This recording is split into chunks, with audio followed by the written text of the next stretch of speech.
Salut tout le monde! On va attaquer les travaux préparatoires de la menuiserie, donc la porte de communication, et de ces deux portes coulissantes. Les portes de communication, les menuiseries extérieures lorsqu'elles sont par exemple en bois. Et ici, porte de placard coulissante, donc c'est du médium qui a été laqué. Il faut savoir qu'avant de faire le moindre travail préparatoire dessus, il faut lessiver. Par contre, avant même de lessiver, ça c'est très important, il faut vérifier si à tout hasard il n'y a pas du grattage à faire. Grattage parce qu'il y a eu des coulures de peinture ou parce que la peinture éventuellement a bavé et est venue mordre sur les ouvrages environnants. Par exemple ici, vous voyez, on a des profilés en aluminium. Quand on regarde attentivement, vous voyez, regardez, c'est pas net. Là, on voit bien que c'est passé un petit peu derrière. Là, on n'a pas un intérêt immédiat à lessiver. Ça ne sert à rien puisqu'il va falloir le faire plusieurs fois. Donc, première chose à faire, là, j'ai mon riflard de 8 cm de large. Je vais venir gratter. Je vais me servir également de mon cutter pour enlever tous ces petits résidus de peinture. Vous voyez, là c'est bien présent. Le but, c'est justement quand même de faire un travail qualitatif. Regardez tout ça, là, c'est pas bon. Donc là, on y va doucement. Mais tout ça, voilà, ça doit vraiment disparaître.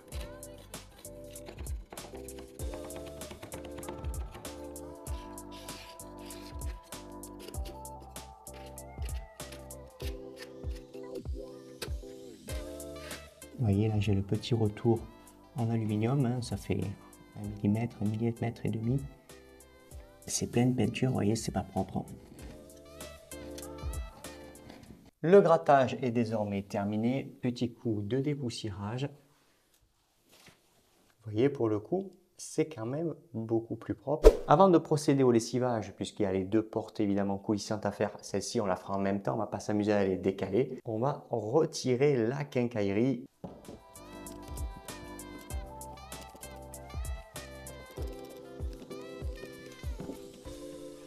Je vais démonter également la gâche parce que vous voyez, ces trois petits vis, et au moins ça fait plus propre, ça évite de réchampir là parce que c'est pas forcément simple. Étant donné que ce bloc-porte est équipé d'un joint phonique, vous voyez, c'est celui-ci, il est monté sur une gorge, on va également l'enlever. Pour ce faire, je vais utiliser mon riflard courbé. Si vous avez un vieux couteau en dur, ça va très bien. Vous voyez, regardez, je vais le glisser gentiment. Là, je force un tout petit peu, c'est pour qu'il quitte sa gorge. Hop, là, doucement, il faut qu'il puisse sortir. Vous voyez, il commence à sortir.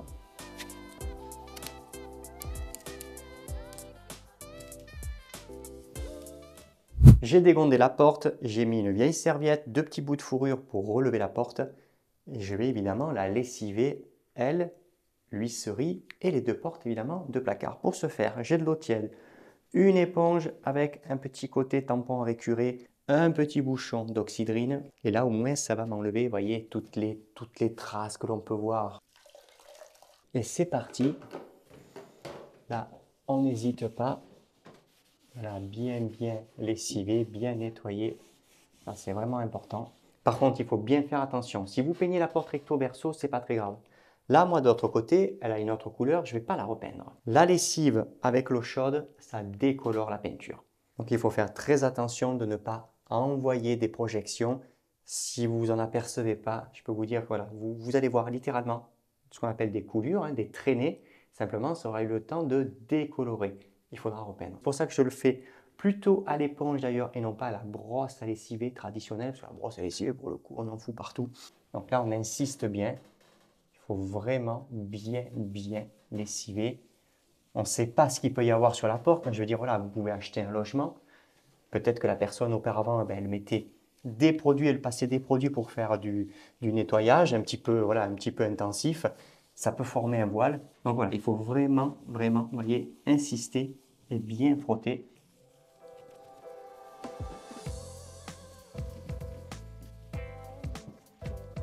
Je vais terminer le lessivage. On va faire évidemment un petit rinçage qu'on appelle à l'eau claire. Vous allez le voir, on ne va pas le faire à l'éponge pour le coup. Pour se débarrasser de tous les petits résidus, la lavette, c'est vraiment le top. Et là, vous voyez, un seau pareil, eau tiède, mais surtout de l'eau claire. Hein. C'est vraiment pour se débarrasser de tout ce qu'il pourrait éventuellement avoir sur la porte.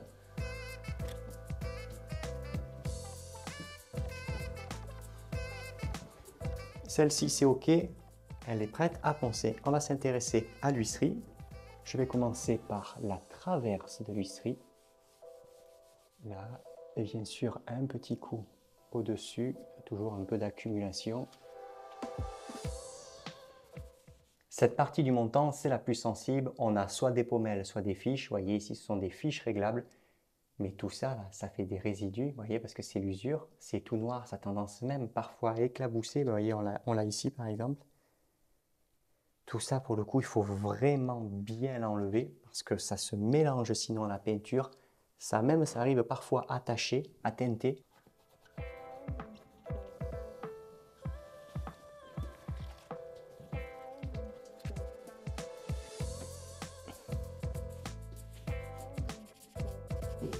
Même chose, petit coup de lavette.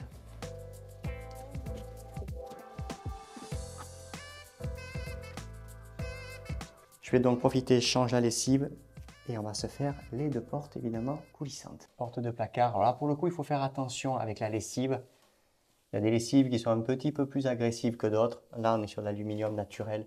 Donc j'évite évidemment de passer comme ceci dessus. C'est juste bon pour tout rayer.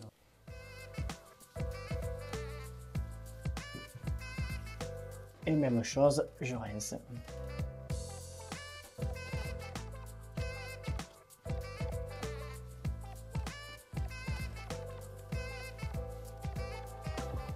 On va s'intéresser à la préparation des menuiseries. En l'occurrence, on va commencer avec l'huisserie. Vous voyez, regardez, pour le coup, ça fait peur. Là, ça n'avait pas dû être bien poncé. Il y a des coulures qui sont bien franches. Vous voyez, regardez là, ça se voit, c'est très marqué. C'est pas l'histoire voilà, de juste passer le coup de papier de verre et de dire ça part en peinture.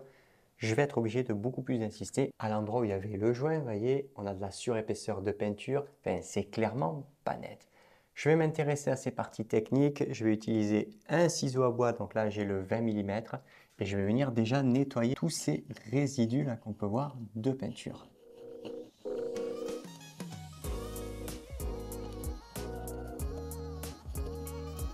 L'essentiel, c'est que vous allez mettre en appui votre ciseau.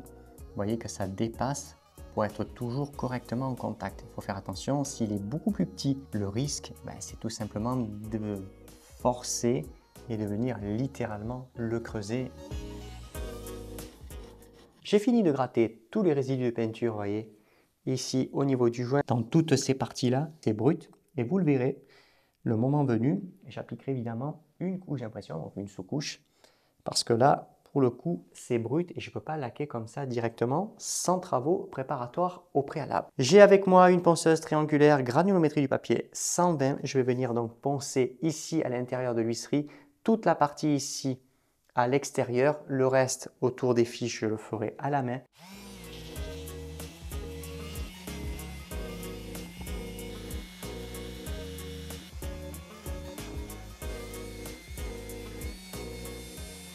Ici, au niveau de la réservation de la gâche, on le voit, il y a quand même des dépôts de peinture. C'est pareil, ça, c'est pas propre. Quand je vais venir la replacer, automatiquement, ça pourrait faire de la surépaisseur. Donc, avec le ciseau à bois, gentiment, parce que là, pour le coup, c'est fragile.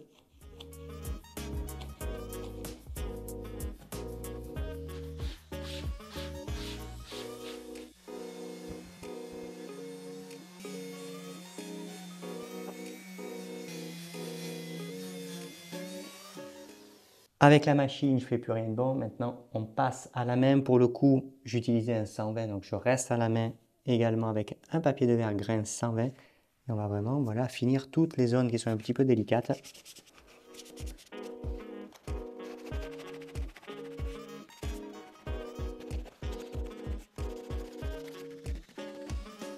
Et là, évidemment, je fais attention de ne pas abîmer le seuil.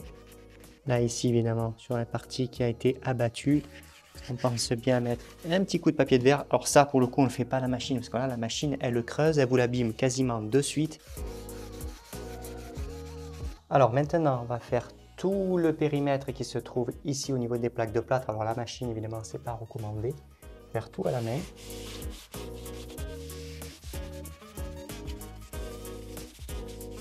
Je Je vais terminer ici, il reste un petit retour. Et puis après, on va quand même la renettoyer, c'est-à-dire qu'on va lui enlever ce voile de poussière. Place maintenant au ponçage de la porte. La porte est composée, vous voyez, de panneaux.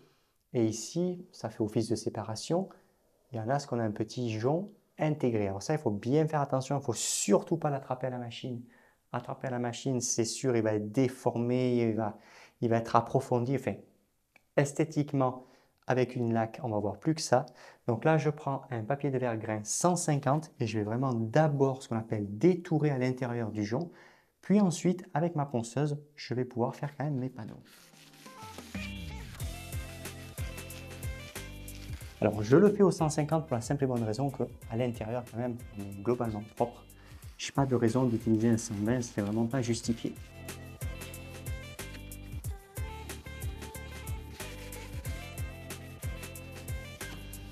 Regardez, on voit bien le panneau, il est vraiment pas propre.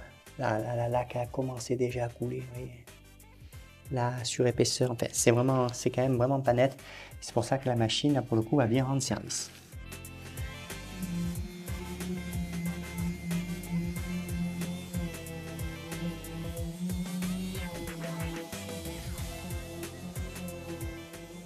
Les panneaux sont poncés, vous voyez à la machine ça va très bien. Alors sachez que si vous avez une ponceuse vibrante classique, plateau carré, plateau rectangulaire, ça va très bien également.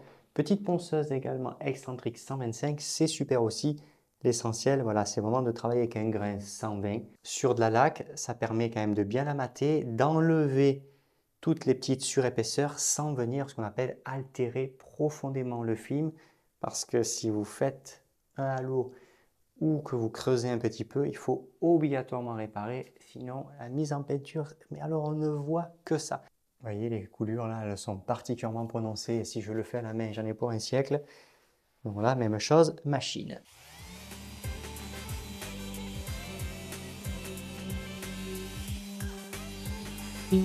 On termine les zones délicates à la main, évidemment.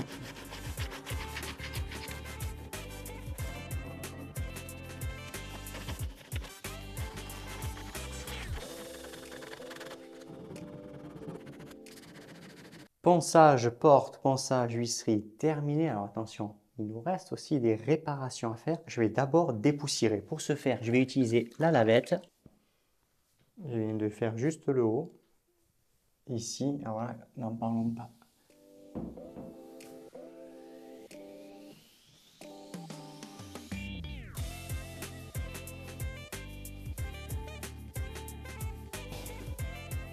La porte est prête. Je vais faire l'huisserie.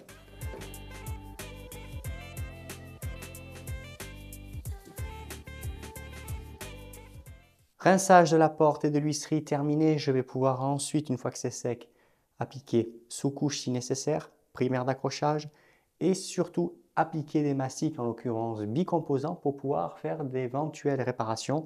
J'entends des choses qui sont, on va dire, particulièrement inesthétiques à l'œil. Si vous regardez les vidéos de la chaîne, vous savez que le ruban de masquage n'en fait pas une utilisation folle. Je m'en sers principalement pour masquer, alors que ce soit du mobilier, des murs éventuellement ou des menuiseries et surtout pour mettre en place mon craft sur le sol. Ici, le ruban de masquage va avoir deux fonctions.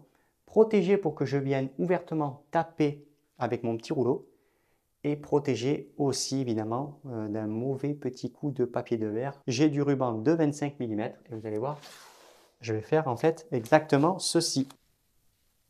Voilà, donc là, je viens, je le place, vous voyez, vraiment dans le petit retour. Vous voyez, je fais une protection à mon petit couteau en dur ici, largeur 6 cm, parce qu'en fait, je vais venir, vous voyez, appuyer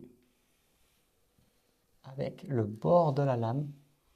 Et le but, évidemment, avec la lame, c'est de ne pas, et d'une, abîmer la lame, parce que ce sont quand même des couteaux en dur, et de deux, avec la petite protection, vous voyez, papier contre papier, je peux bien coller, vous voyez, mon ruban de masquage vraiment contre le petit retour, parce qu'il est vraiment petit, il fait quoi 5-6 mm de largeur, c'est vraiment très très serré, vous voyez. Alors ici, il y a un tout petit peu plus d'un millimètre d'épaisseur. Voilà, on cède avec les couteaux. C'est une protection en or, parce qu'un coup de ponceuse, c'est abîmé, de la peinture dessus, il faut tout gratter. Enfin voilà, c'est vite c'est vite infernal. Et là, un petit coup de cutter.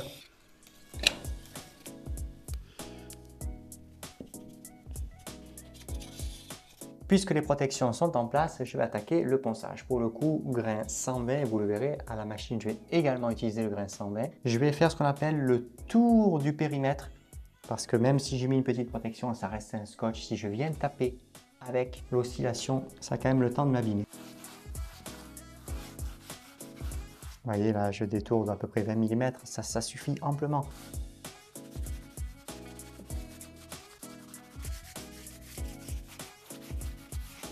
Ponçage à la main, c'est fait pour cette porte. On passe à la machine.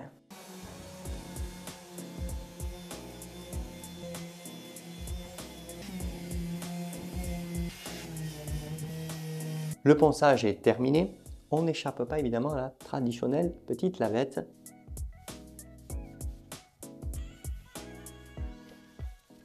Au niveau de la porte, on a du médium, donc c'est brut. Je vais venir réguler la porosité. Je pourrais, on va dire, réparer évidemment dans des bonnes conditions. Je vais équiper en 13 mm. Je vais travailler également avec la brosse de la gamme. On est sur une brosse à réchampir de 18 mm.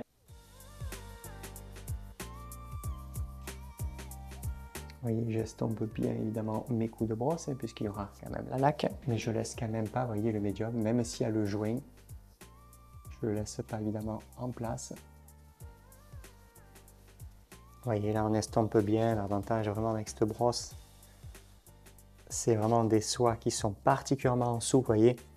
Ce qu'on appelle le stri, donc c'est la corde que fait toujours une brosse. Ça laisse toujours des stries qui sont plus ou moins évidemment profonds selon la nature de la fibre.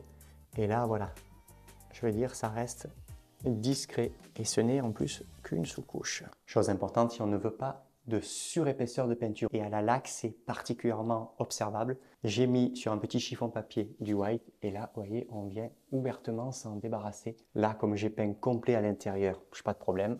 Mais vous voyez, là, tout ça, voilà, je le supprime. Je vais commencer à réparer certaines petites bricoles sur la porte. Et vous voyez, par exemple, il y a ceci.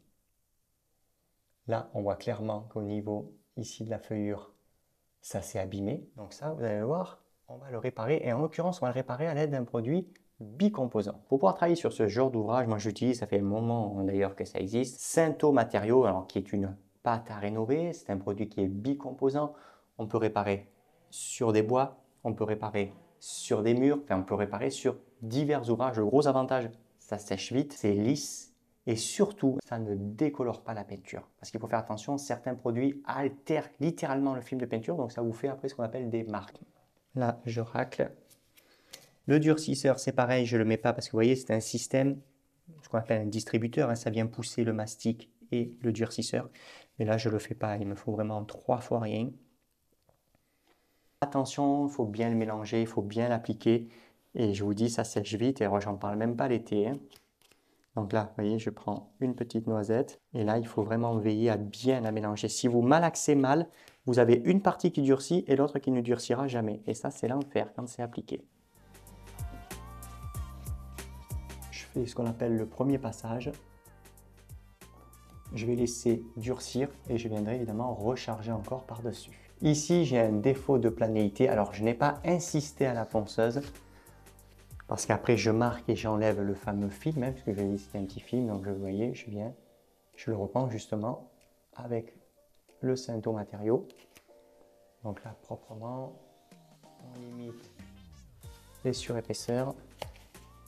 Vous voyez, on travaille avec des couteaux de carrossier. Donc là, si je dois reprendre, eh bien, je vais attendre que ça sèche. Il faut compter, voilà, globalement, on va dire une petite vingtaine de minutes. Au niveau du socle, on a du jeu, c'est pas joli.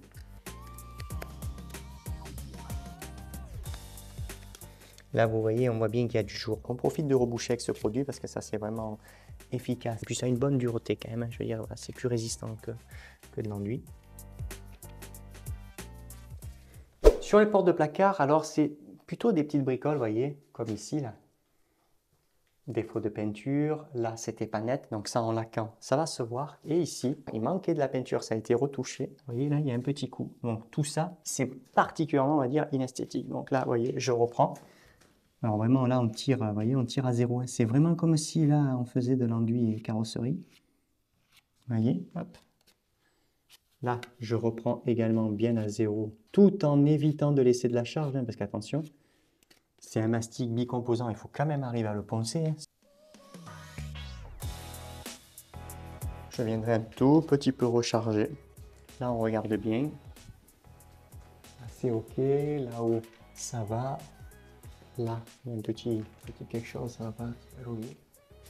Je vais reprendre deux petites bricoles et je vais évidemment faire de même sur celle-ci. Le mastic étant bien sec, je vais pouvoir appliquer la deuxième couche. Vous voyez, quand on passe la main, il n'y a aucun problème, vous allez voir. C'est quand même bien dur. Là, je suis avec un papier de verre grain 120 pour ce genre de choses, ça va très très bien. Vous voyez, quand on le regarde, c'est quand même fin comme produit. Donc ça, c'est intéressant parce que quand on va laquer, justement, ça ne fait pas ce qu'on appelle le petit effet un peu granité, un peu grumeleux, là. Ça ne le fait pas avec ce type de produit, donc ça, c'est vraiment intéressant.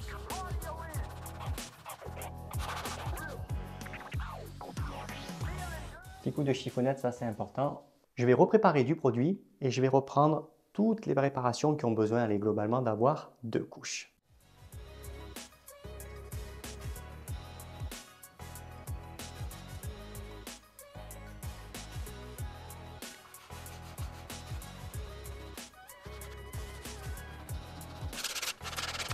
Je termine par le ponçage des portes de placard.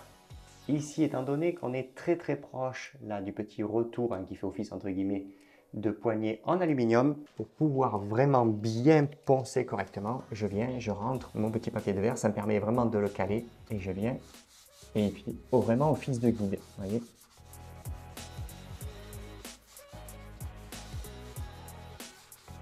Et là, je ponce au 150 ça va très très bien. Mais là au moins je suis guidé et ça me permet surtout de bien me caler ici gentiment contre le petit retour en alu et pas trop insister évidemment pour pas le rayer.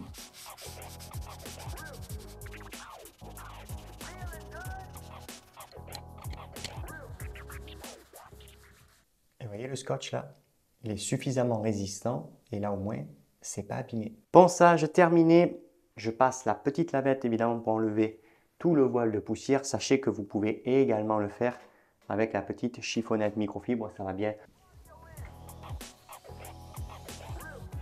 Vous voyez, regardez la poussière, ça va quand même assez vite.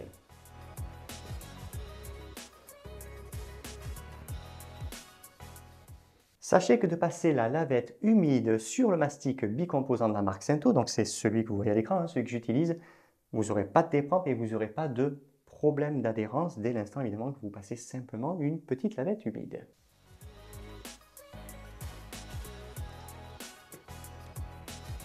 Je viens de passer la lavette, là je vais sécher rapidement les petites fiches avec un chiffon, parce que vous allez voir, on va passer un produit pour pouvoir ce qu'on appelle améliorer l'adhérence. Vous voyez les parties qui brillent là, c'est les parties où il n'y a plus de peinture.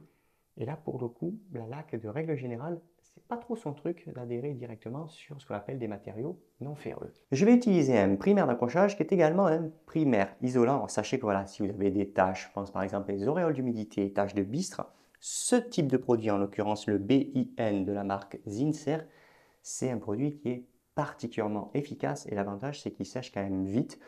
On va dire que globalement 10 minutes après c'est voilà, sec au toucher et en moyenne, allez, 3/4 d'heure à 1 heure plus tard, selon évidemment les températures de la pièce, vous allez déjà pouvoir appliquer la peinture de finition. Donc ça c'est vraiment intéressant. Alors c'est un produit, il faut savoir qu'il sent fort, bien fort.